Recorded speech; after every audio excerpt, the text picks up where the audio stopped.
ഈശോ മിശിഹായ്ക്ക് സ്തുതിയായിരിക്കട്ടെ. സ്നേഹമുള്ളവരെ, ഒരു 3 വർഷം മുമ്പ് ദൈവകരുണയുടെ തിരുനാൾ ദിനത്തിൽ ബ്രദർ ജോർജ് ജോസഫിന്റെ ജീവിതത്തിലുണ്ടായ അപ്രതീക്ഷിതമായ ദൈവാനുഗ്രഹങ്ങളെക്കുറിച്ചാണ് ഇന്നത്തെ വീഡിയോയിൽ ഞാൻ നിങ്ങളോട് പങ്കുവയ്ക്കുന്നത്. പ്രാർത്ഥനയോടെ നമുക്കിതൊന്ന് കേൾക്കാം. ബ്രദറിന്റെ വാക്കുകൾ ഇങ്ങനെയാണ്.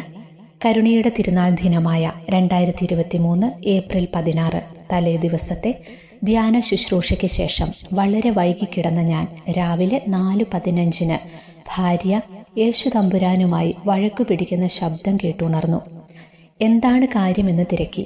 അവൾ പറഞ്ഞു, ഇന്ന് കരുണയുടെ തിരുനാൾ, പരിപൂർണ ദണ്ഡവിമോചനം ലഭിക്കുന്ന ദിവസമല്ലേ?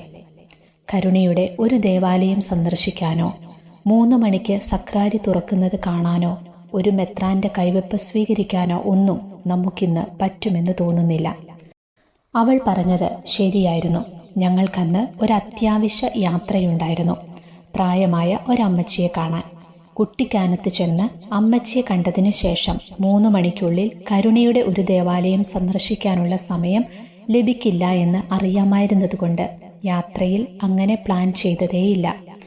രാവിലെ 5:45 വിശുദ്ധ കുർബാനയിൽ പങ്കെടുത്ത് ഞങ്ങൾ യാത്രക്കിറങ്ങി. 11 മണിയോടെ കുട്ടിക്കാനത്തെത്തി അമ്മച്ചിയെ കണ്ടു. കർത്താവിന്റെ സ്നേഹവും കരുതലും പങ്കുവെച്ച് പ്രാർത്ഥിച്ചു. ഭക്ഷണത്തിന് ശേഷം 2 മണിയോടെ അവിടെ നിന്ന് ഇറങ്ങി. മടങ്ങി വരും വഴി ഒരു പിക്നിക് സ്ഥലമായ പാഞ്ചാലിമേട് കാണാൻ പോയി. അവിടെ എത്തിയപ്പോൾ കുരിശുമലയിലെ ഈശോയെ കണ്ടു. പെട്ടെന്ന് രാവിലത്തെ ഭാര്യയുടെ വാക്കുകൾ ഓർത്തുപോയി. അതിനാൽ മനസ്സിൽ ഇങ്ങനെ പറഞ്ഞു, നീ കുരിശിൽ മരിച്ചത് ഞങ്ങൾക്ക് വേണ്ടിയാണല്ലോ കർത്താവേ. അതിനാൽ കരുണയുടെ വാതിൽ ഞങ്ങൾക്കായി തുറക്കണമേ. ദൈവം പരിശുദ്ധനും നീതിമാനും കരുണാമയനുമാണ്. എനിക്ക് രക്ഷ പ്രാപിക്കാൻ കർത്താവ് പരിശുദ്ധിയുടെ വാതിൽ തുറന്നിട്ടിരിക്കുന്നു. എന്നാൽ പരമപരിശുദ്ധനായ ദൈവത്തിന്റെ മുൻപിൽ നിൽക്കാൻ മാത്രം ഒരു പരിശുദ്ധിയുമില്ലാത്ത അശുദ്ധനായ എൻ്റെ മുൻപിൽ പരിശുദ്ധിയുടെ വാതിൽ കൊട്ടിയടയ്ക്കപ്പെടും. രണ്ടാമതായി എൻ്റെ മുമ്പിൽ നീതിയുടെ വാതിൽ തുറന്നു കിടക്കുന്നു. ദൈവഹിതം നിവർത്തിക്കപ്പെടുന്നതാണല്ലോ ദൈവിക നീതി.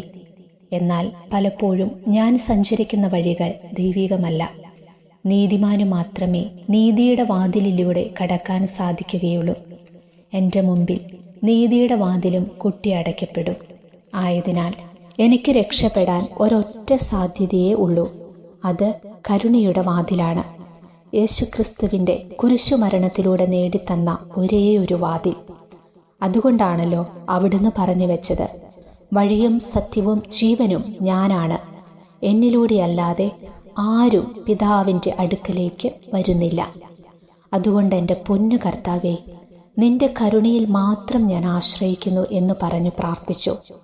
അപ്പോഴാണ് ഓർമ്മ വന്നത്, പാഞ്ചാലിമേടിന് അടുത്തെവിടെയോ ആണ് പാലാരൂപതയുടെ മുൻ സഹായമെത്രാൻ ജേക്കബ് മുരിക്കൻ പിതാവ് താമസിക്കുന്നത്.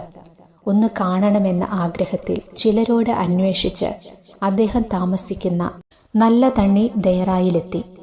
ഒരു ചെറിയ കുടിലിൽ ധന്യമായ ജീവിതം നയിക്കുന്ന പിതാവിനെ കണ്ടു. ഞങ്ങളുടെ വിശേഷങ്ങളൊക്കെ തിരക്കിയ ശേഷം പിതാവ് ഞങ്ങളെ ആ ചെറിയ ഭവനത്തിലെ കുഞ്ഞു ചാപ്പലിലേക്ക് നയിച്ചു. അവിടുത്തെ സക്രാരി പിതാവ് ശ്രദ്ധയോടും ഭക്തിയോടും കൂടെ തുറന്നു. അപ്പോൾ കൃത്യം 3 മണി, ദൈവകരുണയുടെ സമയം. ഞങ്ങളുടെ കണ്ണുകൾ നിറഞ്ഞൊഴുകാൻ തുടങ്ങി. അതിനുശേഷം പിതാവ് ഞങ്ങൾക്കായി പ്രാർത്ഥിച്ചു. കുഞ്ഞുങ്ങൾക്കും ഞങ്ങൾക്കുമെല്ലാം കൈവപ്പ് പ്രാർത്ഥന നൽകി. കുറെ കൂടി പ്രാർത്ഥിക്കുകയും ഒരുങ്ങുകയും വേണമെന്ന നിർദ്ദേശം നൽകിയിട്ട് പരിശുദ്ധ അമ്മയ്ക്കായി ഞങ്ങളെ ഭരമേൽപ്പിച്ചു.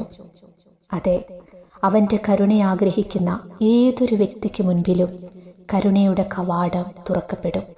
അവിടെ യാതൊരു യോഗ്യതയുടെയും ആവശ്യമില്ല. അന്നേ ദിവസം യാതൊരു സാധ്യതയുമില്ലാതിരുന്നിട്ടും എൻ്റെ ജീവിത പങ്കാളി ആഗ്രഹിച്ച അനുഗ്രഹങ്ങൾ നൽകി കരുണയുടെ വാതിൽ തുറന്ന് അവിടുന്ന് ഞങ്ങളെ അനുഗ്രഹിച്ചല്ലോ. അവിടുത്തെ കരുണയിൽ ആശ്രയിച്ചുകൊണ്ട് നമുക്ക് മുന്നോട്ട് പോകാം.